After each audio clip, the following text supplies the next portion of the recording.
नमस्कार दोस्तों, आप देख रहे हैं नमो भारत न्यूज़। मैं हूं अतुल शुक्ला।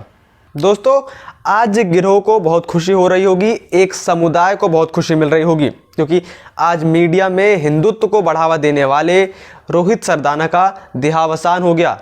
आज ये समूह पार्टी मनाएगा क्योंकि इनके रास्ते का एक कांटा जो हट गया। जाने माने टीवी पत्रकार रोहित सरदाना की आज सुबह कोरोना की वजह से मौत हो गई।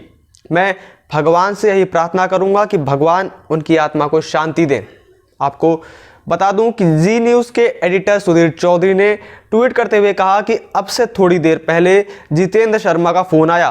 उसने जो कहा सुनकर मेरे हाथ कांपने लगे। हमारे मित्र और सहयोगी रोहित सरदाना की मृत्यु की खबर थी। यह वायरस हमारे इतने करीब से किसी को उठा ले जाएगा, ये कल्पना भी नहीं की थी। इसके लिए मैं तैयार नहीं था। यह भगवान की नाइंसाफ़ी है। ओम शांति। वहीं आपको बता दूं कि रोहित सरदाना हमेशा से हिंदुत्व को लेकर और हिंदू समाज के हक को लेकर आवाज़ उठाते रहते थे, और आज जब वो मौन हो गए हैं तो कुछ नीच लोग इस बात की खुशियां मना रहे हैं।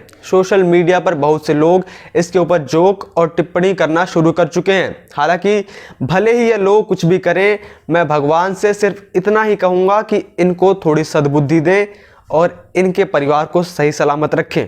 वहीं आपको बता दूं कि भारतीय मीडिया में हिंदुत्व के स्तंभ को स्थापित करने वाले रोहित सरदाना पहले जो मीडिया हिंदुत्व या उनके हक के लिए रिपोर्टिंग करने में डरती थी, रोहित सरदाना इसके बिल्कुल विपरीत थे। वो हमेशा गलत के ऊपर सवाल उठाते थे, फिर चाहे वो कोई भी धर्म विशेष का क्यों ना हो। और इसी बेबाकी की वजह से रोहित सरदाना को कई बार जान से मारने की धमकियां भी मिल चुकी थी, लेकिन इसके बावजूद भी रोहित सरदाना कभी डरे नहीं। वो हमेशा ही हिंदुओं के लिए लड़ते रहे। ऐसे में मुझे रोहित सरदाना के दो वाक्य याद आते हैं जो आपको भी आज पता होने चाहिए। दोस्तों, आपको तो पता ही होगा कि समय में एक कथन बहुत फेमस है कि इस देश का मुस्लिम खतरे में है, और ये कथन 2017 में भी बहुत ज़्यादा प्रचलन में था। और उस समय इसी पर एक बेबाक टिप्पणी करने की वजह से सरदाना को जान से मारने की धमकी दी गई थी। रोहित सरदाना ने 2017 में जी न्यूज़ चैनल पर आने वाले बेहद पॉपुलर डिबेट शो ताल ठोक के की जानकारी देते हुए ट्वीट किया था कि हामिद अंसारी रिटायर होते ही मुसलमान हो गए। यह ट्वीट शायद बिलाल लंबरदार नाम के एक मुस्लिम शख्स को रास नहीं आया, और उसने धमकी देते हुए रीट्वीट किया कि 2019 में तुम्हारी नाल ठोकी जाएगी, तब तक जहर फैलाते रहो। जिसके बाद रोहित सरदाना ने इसी शख्स के ट्वीट को रीट्वीट करते हुए लिखा था कि ये लो अंसारी साहब को दिखाओ रे कोई, यहाँ तारीखों के साथ धमकियां दे रहे लोग, और अंसारी साहब यह कह रहे हैं कि मुसलमान डरा हुआ है। इसके बाद रोहित सरदाना ने व्यंग्य करते हुए एक और ट्वीट किया था कि जहर के बड़े एक्सपर्ट लगते हो, बेचते हो क्या मियाँ, और ये 2019 का मुहूर्त कहाँ से निकलवा के लाए हो। ऐसा ही एक वाकया 2017 में ही नवंबर में हुआ था। तब रोहित सरदाना को लगातार फ़ोन करके जान से मारने की धमकियां दी जा रही थी। रोहित सरदाना ने उस समय इसकी जानकारी देते हुए लिखा था कि कई थानों में मेरे खिलाफ शिकायत करके तसल्ली नहीं हुई है, शायद अब फ़ोन करके गालियों भरे मैसेज भेजकर मेरे परिवार को धमकियां देकर अगर अभिव्यक्ति की आज़ादी का जश्न मना रहे हैं अमन पसंद लोग तो मनाएं। इस ट्वीट के बाद रोहित ने अपने ट्विटर अकाउंट पर उन नंबरों की पूरी लिस्ट साझा की थी जिन नंबरों से उनको व उनके परिवार को लगातार धमकियां मिल रही थी।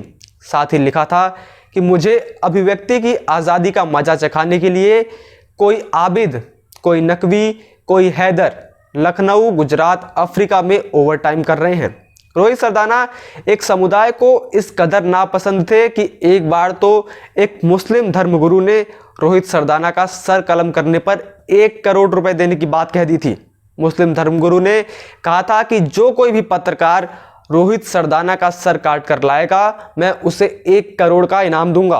उन्होंने आगे कहा था कि एक एंकर है ना रोहित सरदाना नाम से, उसने शहजादी की तौहीन की है, वो हमें गूंगा समझ रहा है। हम खुमैनी के मानने वाले हैं। जैसे इमाम खुमैनी ने ऐलान किया था कि जो सलमान रुश्दी का सिर लाएगा उसे पैसे देंगे, वैसे ही मैं ये कह रहा हूँ कि जो सरदाना का सर लाएगा उसे मैं 1 करोड़ दूंगा। अपनी कौम के 7 करोड़ लोग हैं यहाँ, अगर हम जनाबे सैयदा के नाम पर 1 रुपये मांगे तो क्या लोग नहीं देंगे? मीडिया इस बात को सुन ले। हम ऐलान कर रहे हैं, शिया समुदाय यह ऐलान कर रहा है कि जिसने शहजादी के लिए ऐसे शब्द इस्तेमाल किए हैं, खुदा उस पर लानत करे और अपने आप को वह शख्स अक्लमंद ना समझे और इस कौम को खामोश ना समझे। यह गूंगों की कौम नहीं है। हमारे यहाँ जब कोई बोलता है तो दूर तक की सोचता है। ऐसे लोगों का मुंह बंद करना बहुत ज़रूरी है, वरना आज इसकी हिम्मत हुई है, पता नहीं कल क्या बोल दे। लाइए आप ला कर दीजिए उस एंकर का सिर, 1 करोड़ रुपए हमारी कौम आपको देगी। मैं कह रहा हूँ, ऐलान कर रहा हूँ।